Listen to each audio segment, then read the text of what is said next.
ഇത് radio Janvani 90.8 megahertz മലയാളത്തിന്റെ മധുരതരംഗം.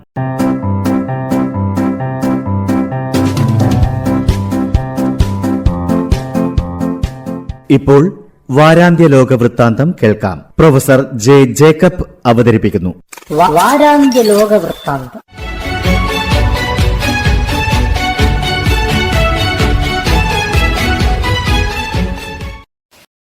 എല്ലാ മാന്യ ശ്രോതാക്കൾക്കും ലോകവൃത്താന്തത്തിലേക്ക് സ്വാഗതം. 2019 കോവിഡ് മഹാമാരി ലോകമെങ്ങും പടർന്നു പിടിച്ചത്. ഈ മഹാമാരി മൂലം ഏറ്റവും കുറഞ്ഞത് 70 ലക്ഷം പേരെങ്കിലും മരിച്ചിട്ടുണ്ടാകും എന്നാണ് കണക്കാക്കപ്പെടുന്നത്. ഇപ്പോൾ ലോകം കോവിഡിനെ ഏതാണ്ട് കീഴടക്കി എന്ന് തന്നെ പറയാം. എന്നാൽ ഈ വൈറസിൻ്റെ ആക്രമണത്തിൽ നിന്നും രക്ഷപ്പെട്ട പലരും ഇപ്പോഴും പലതരത്തിലുള്ള പ്രയാസങ്ങൾ നേരിടുന്നുണ്ട്. ഈ രോഗലക്ഷണങ്ങളും ഇതുമൂലമുള്ള മരണങ്ങളും ആദ്യമായി റിപ്പോർട്ട് ചെയ്തത് ചൈനയിൽ നിന്നാണ്. ചൈനയിലെ ഒരു പരിശോധനശാലയിൽ നിന്നും ചോർന്നു പോയ അണുക്കളാണ് ഈ രോഗം പരത്തിയത് എന്നൊരാരോപണം അന്നുണ്ടായിരുന്നു. ചൈന ഈ ആരോപണം നിഷേധിച്ചു. ചൈനയിലെ വ്യൂഹൻ പ്രദേശത്ത് ന്യൂമോണിയയുടെ ലക്ഷണങ്ങളോടെ ഏതാനും രോഗികളെ ഒരാശുപത്രിയിൽ പ്രവേശിച്ചതായും അധികം താമസിയാതെ ആ നഗരത്തിലേക്കുള്ള പ്രവേശനം നിരോധിച്ചതായും അധികൃതർ തന്നെ അന്ന് റിപ്പോർട്ട് ചെയ്തിരുന്നു.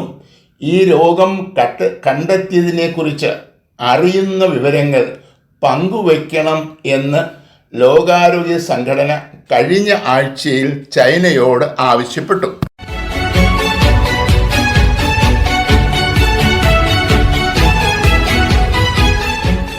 റഷ്യ ഉക്രൈൻ യുദ്ധം 3-ാം വർഷത്തിലേക്ക് കടക്കുകയാണ്.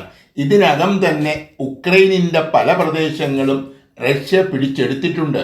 ഈ യുദ്ധത്തിൽ 4 ലക്ഷം പേരെങ്കിലും കൊല്ലപ്പെട്ടിട്ടുണ്ടാകും എന്നാണ് ഔദ്യോഗിക കണക്കുകൾ സൂചിപ്പിക്കുന്നത്. പിടിച്ചെടുത്ത മുഴുവൻ പ്രദേശങ്ങളും മടക്കി നൽകാതെ ചർച്ചകൾക്കില്ല എന്ന നിലപാടിലായിരുന്നു പ്രസിഡന്റ് സെലൻസ്കി. എന്നാൽ ജോ ബൈഡൻ തിരഞ്ഞെടുപ്പിൽ പരാജയപ്പെട്ടതിനെ തുടർന്ന് ഈ നിലപാട് മാറ്റിയതായി ഒരഭിമുഖത്തിൽ സെലൻസ്കി തന്നെ വ്യക്തമാക്കിയിട്ടുണ്ട്.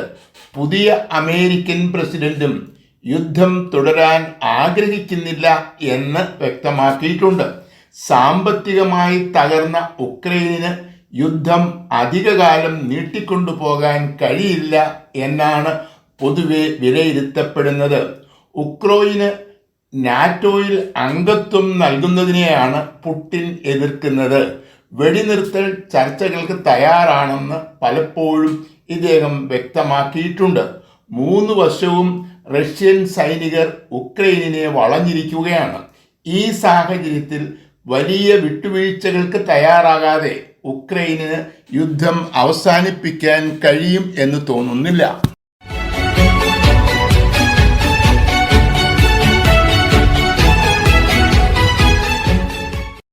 വടക്കൻ ഗാസയിലെ കമാൽ അഡ്വാൻ ആശുപത്രിയിൽ ഇസ്രായേലി പട്ടാളം ആക്രമണം നടത്തി. ഈ ആക്രമണത്തെ തുടർന്ന് മുഴുവൻ രോഗികൾക്കും ആശുപത്രി വിട്ടുപോകേണ്ടി വന്നു. കഴിഞ്ഞ ഒക്ടോബർ മുതൽ ഇസ്രായേൽ നടത്തുന്ന ആക്രമണത്തിൻ്റെ ഫലമായി ഗാസയിലെ മിക്ക ആശുപത്രികളും അടച്ചുപൂട്ടി.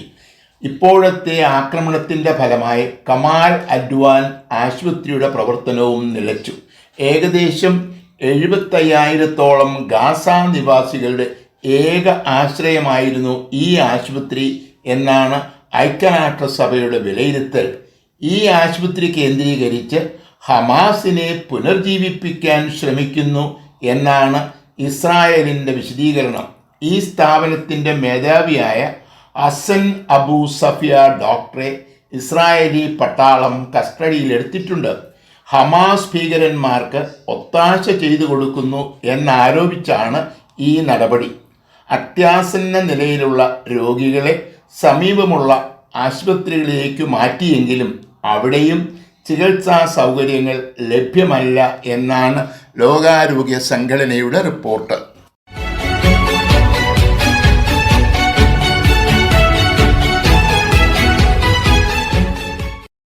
ഇംപീച്ച്മെന്റ് നടപടിയുടെ ഭാഗമായി അധികാരങ്ങൾ നഷ്ടപ്പെട്ട ദക്ഷിണ കൊറിയൻ പ്രസിഡന്റ് ഉൻ സക്യോളിനെതിരെ കോടതി അറസ്റ്റ് വാറണ്ട് പുറപ്പെടുവിച്ചു.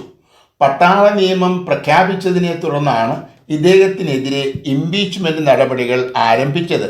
ഭരണം അട്ടിമറിക്കാൻ ശ്രമിച്ചു എന്നതാണ് ഇദ്ദേഹത്തിൻ്റെ മേൽ ആരോപിക്കപ്പെട്ടിരിക്കുന്ന കുറ്റം.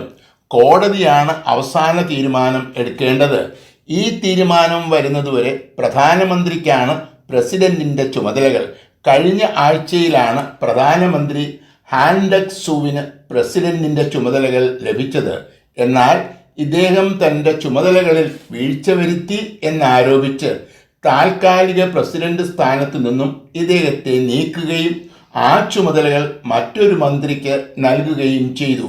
വലിയ ഒരു വിമാന ദുരന്തം ഇവിടെ ഉണ്ടായത് കഴിഞ്ഞ ആഴ്ചയിലാണ്. ഭരണഘടനാനുസൃതമായ തീരുമാനങ്ങൾ എടുക്കുന്നതിനും നടപ്പിലാക്കുന്നതിനും ഈ വിമാന അപകടം ഒരു പ്രതിബന്ധം ആയില്ല. ദക്ഷിണ കൊറിയ വളരെ ചെറിയ ഒരു രാജ്യമാണെങ്കിലും ജനാധിപത്യ രാഷ്ട്രങ്ങൾക്ക് നല്ല ഒരു മാതൃകയാണ്.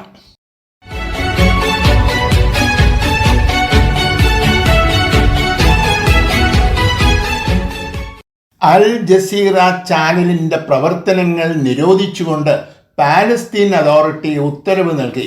ഇറാഖ് സർക്കാരിൻ്റെ സഹായത്തോടെ ആ രാജ്യം കേന്ദ്രീകരിച്ചു പ്രവർത്തിക്കുന്ന ഒരു അന്താരാഷ്ട്ര മാധ്യമ സ്ഥാപനമാണ് അൽ ജസീറ. ഇസ്രായേൽ പാലസ്തീനിൽ നടത്തുന്ന അതിക്രമങ്ങൾ സൂക്ഷ്മതയോടെ ഈ ചാനൽ പലപ്പോഴും പ്രക്ഷേപണം ചെയ്തിട്ടുണ്ട്. തന്മൂലം ഇവർ ഹമാസ് പക്ഷപാതികളാണ് എന്നാണ് ഇസ്രായേലിൻ്റെ ആരോപണം. എന്നാൽ പാലസ്തീൻ അതോറിറ്റിയാണ് ഇപ്പോൾ ഈ ചാനലിനെ തള്ളിപ്പറയുന്നത്. ഈ അടുത്ത കാലത്ത് ജനിൻ അഭയാർത്ഥി ക്യാമ്പിൽ നടന്ന കലാപങ്ങളെക്കുറിച്ചുള്ള റിപ്പോർട്ടുകളാണ് ഈ നിരോധനത്തിന് കാരണമായി പലരും ചൂണ്ടിക്കാട്ടുന്നത്. പാലസ്തീൻ ഹമാസ് സംഘർഷങ്ങൾ വെളിപ്പെടുത്തുന്നതായിരുന്നു അൽ ജസീറ പുറത്തുവിട്ട വിവരങ്ങൾ.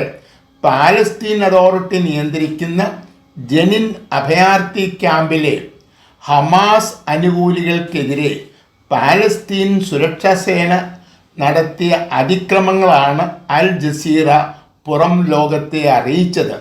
പാലസ്തീനു വേണ്ടി പൊരുതുന്ന ഹമാസിനും പാലസ്തീൻ അതോറിറ്റിക്കും പൊരുത്തപ്പെടാൻ കഴിയുന്നില്ല.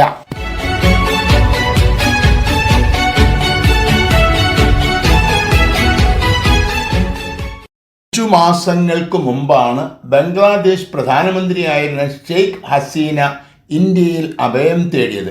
ഇതേ തുടർന്നാണ് നോബൽ സമ്മാന ജേതാവായ മുഹമ്മദ് യൂനുസ് മുഖ്യ ഉപദേശകനായി ഒരു ഇടക്കാല സർക്കാർ ബംഗ്ലാദേശിൽ നിലവിൽ വന്നത്. ഇന്ത്യയുടെ അതിഥിയായ ഷെയ്ഖ് ഹസീനയെ നിയമ നടപടികൾ നേരിടാനായി തങ്ങൾക്ക് കൈമാറണം എന്നാണ് ബംഗ്ലാദേശ് ആവശ്യപ്പെടുന്നത്.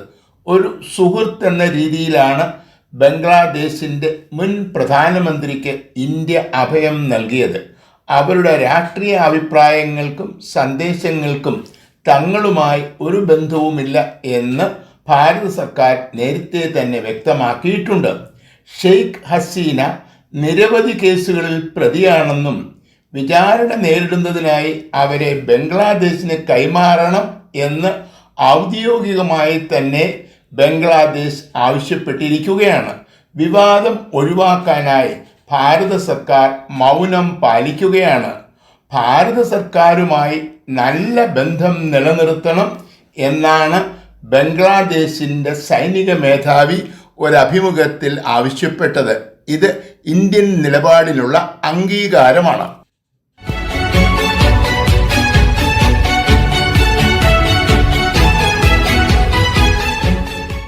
വെടിനിർത്തൽ ചർച്ചകൾ വീണ്ടും തുടങ്ങാനുള്ള നിർദ്ദേശം ഇസ്രായേൽ പ്രധാനമന്ത്രി ബെഞ്ചമിൻ നെതന്യാഹു അംഗീകരിച്ചു. അമേരിക്കൻ പ്രസിഡന്റ് ജോ ബൈഡൻ മുമ്പോട്ട് വച്ച നിർദ്ദേശങ്ങളുടെ അടിസ്ഥാനത്തിൽ ഈജിപ്തിൻ്റെയും ഇറാഖിൻ്റെയും മധ്യസ്ഥതയിലാണ് ചർച്ചകൾ ആരംഭിച്ചത്. സമ്പൂർണ്ണ വെടിനിർത്തൽ, തടവുകാരുടെ കൈമാറ്റം, ഗാസ നഗരത്തിൻ്റെ പുനർനിർമ്മാണം തുടങ്ങിയവയായിരുന്നു ബൈഡന്റെ പ്രധാനപ്പെട്ട നിർദ്ദേശങ്ങൾ. എല്ലാ ബന്ദികളെയും കൈമാറണം എന്നതിൽ ഇസ്രായേലും ഗാസയിൽ നിന്ന് എല്ലാ സൈനികരെയും പിൻവലിക്കണം എന്നതിൽ ഹമാസും ഉറച്ചു നിന്നതോടെ ചർച്ചകൾ വഴിമുട്ടി. 2023 ഒക്ടോബറിൽ ഹമാസ് ബന്ദിയാക്കിയവരിൽ പകുതിയോളം യഹൂദന്മാർ ഇപ്പോഴും തടവറയിലാണ്. യുദ്ധത്തെ തുടർന്ന് ഗാസയിലെ പല പ്രദേശങ്ങളും ഇസ്രായേലി പട്ടാളത്തിൻ്റെ നിയന്ത്രണത്തിലാണ്. ഇവിടെ നിന്നും സൈന്യത്തെ പൂർണ്ണമായും പിൻവലിക്കണം എന്നാണ് ഹമാസിൻ്റെ ആവശ്യം. ഇങ്ങനെ സൈന്യം പിന്മാറിയാൽ ഹമാസ് വീണ്ടും ശക്തി പ്രാപിക്കുമെന്നും അത് തങ്ങളുടെ രാജ്യത്തിൻ്റെ സുരക്ഷയ്ക്ക് ഭീഷണിയാകും എന്നുമാണ് ഇസ്രായേൽ വാദിക്കുന്നത്.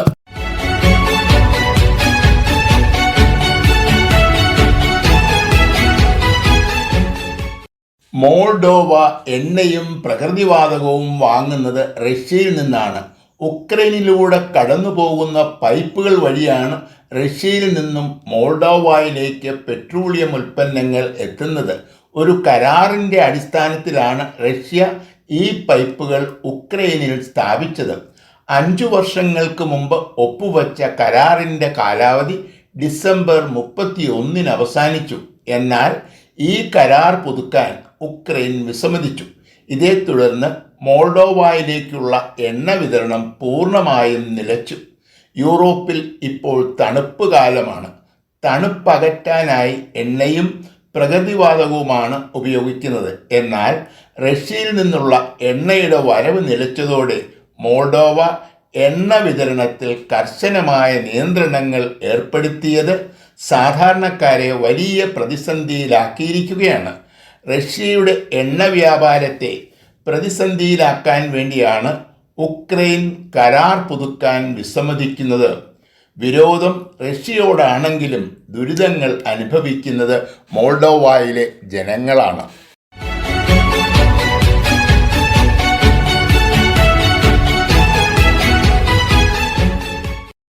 ഈ വർഷത്തെ സമാധാനത്തിനുള്ള നോബൽ സമ്മാനം ജപ്പാനിലെ നീഹോൻ ഹിദാങ്കിയോ എന്ന സംഘടനയ്ക്ക് ലഭിച്ചു.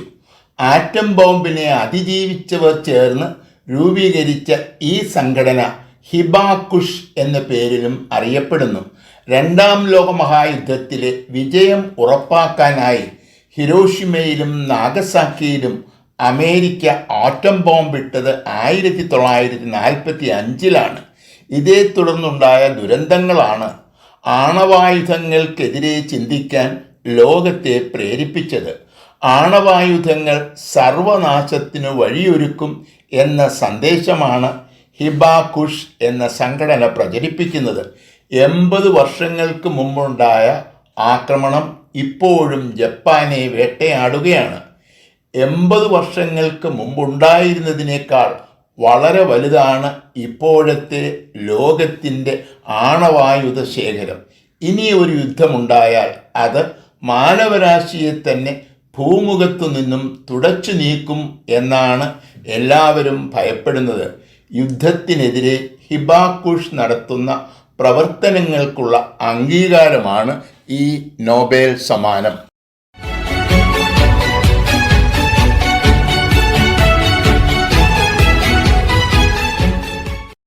ഇറ്റലിയുടെ സാമ്പത്തിക തലസ്ഥാനമായിട്ടാണ് മിലാൻ നഗരം അറിയപ്പെടുന്നത്. ജനുവരി 1 മുതൽ ഈ നഗരത്തിൽ പൊതുസ്ഥലങ്ങളിൽ പുകവലി നിരോധിച്ചു. നിരത്തുകളിലും ഈ നിരോധനം ബാധകമാണ്. പിടിക്കപ്പെട്ടാൽ 40 മുതൽ 240 യൂറോ വരെ പിഴ അടയ്ക്കേണ്ടി വരും. എന്നാൽ ഈ സിഗരറ്റിനെ നിരോധനത്തിൽ നിന്നും ഒഴിവാക്കിയിട്ടുണ്ട്.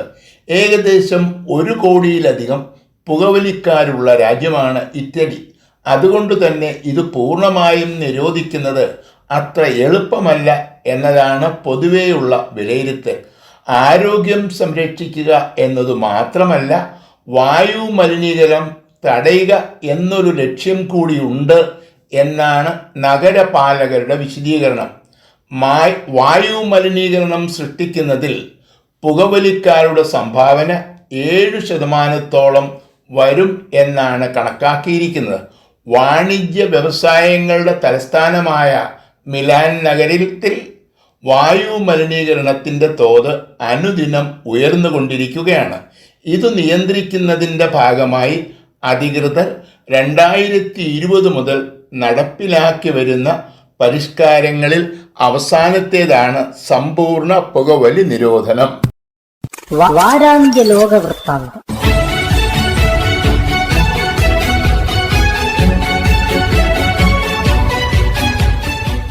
തയ്യാറാക്കി അവതരിപ്പിച്ചത് പ്രൊഫസർ ജെ ജേക്കബ്.